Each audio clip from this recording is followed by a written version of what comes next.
So for some people, the devil's real because they, as much as anything else is that you invent or create into your reality. It's like, let's say that you wake up in the morning, and we'll give a description. Let's say you're a mother. You wake up. You didn't sleep very well last night because you went to bed late, and you were doing extra laundry and so forth, and you got it all fashioned together and finally put yourself in bed, and your mate had been there for a couple of hours already, and while you love him very much, there's a little bit of resentment going on there because he sleeps like a baby while you're taking care of things. And so you get up in the morning and off you go, and you go to work, and people at work are not as kind as they might be, and they're not really working very diligently. Some of them are goofing off, and your boss doesn't really know who's goofing off and who's not goofing off because he's never around, because he's off somewhere goofing off. And so you're feeling underappreciated and sort of overworked, and you've got this sort of drum that you've been beating. And so because it's the way you feel, because you feel underappreciated and overworked, then that's the way things keep turning out for you, and you can't buck your own current. And so then the girls that are in your office leave early, but you stay late because you're wanting to be diligent and valiant, and you'd like your boss to see you, but he left early too, so he didn't see you.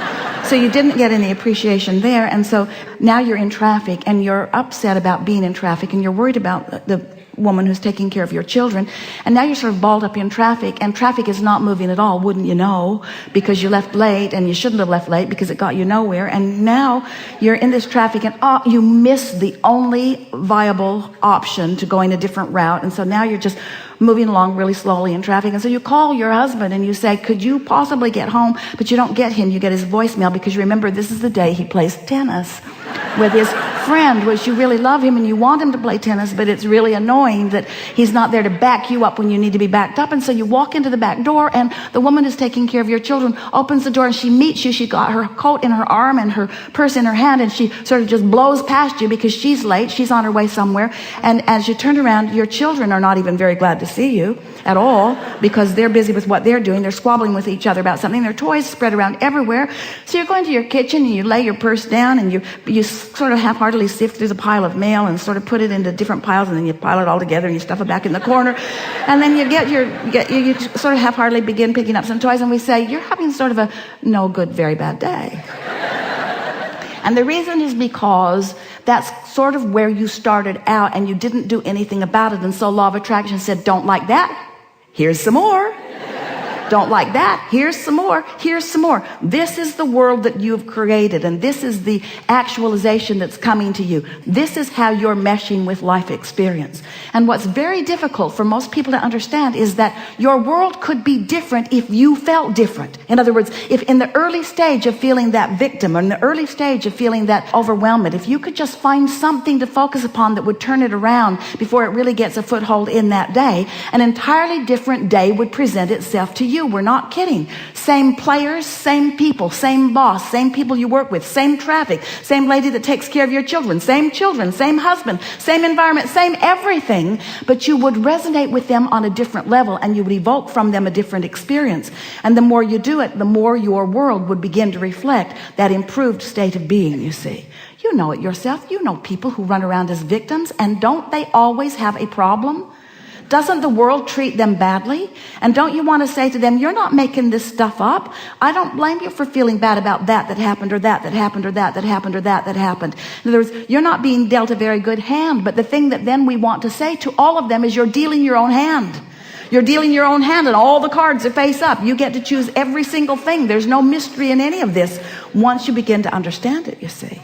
Life is treating you as you feel. But then our friends say, wait, life may be treating me as I feel, but I'm feeling the way life's treating me. In other words, how do I get out of this cycle? I'm responding to that, and because I'm responding to that, I'm practicing a vibration, and now you're telling me I'm going to get more of that. We say, yeah, that is the way it works.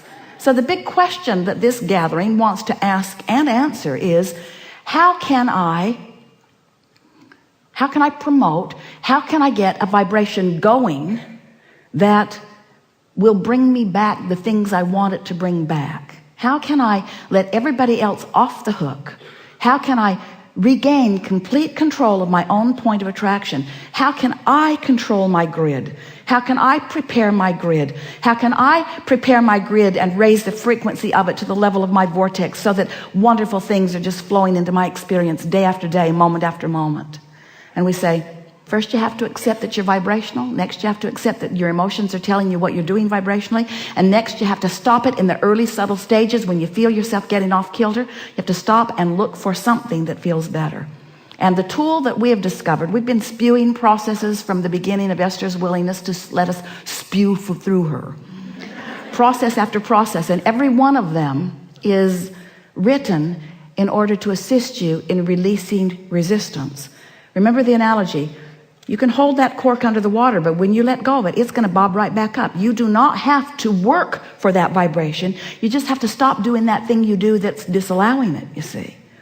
It's natural for you to feel good. It's natural for you to be clear-minded. It's natural for you to experience well-being.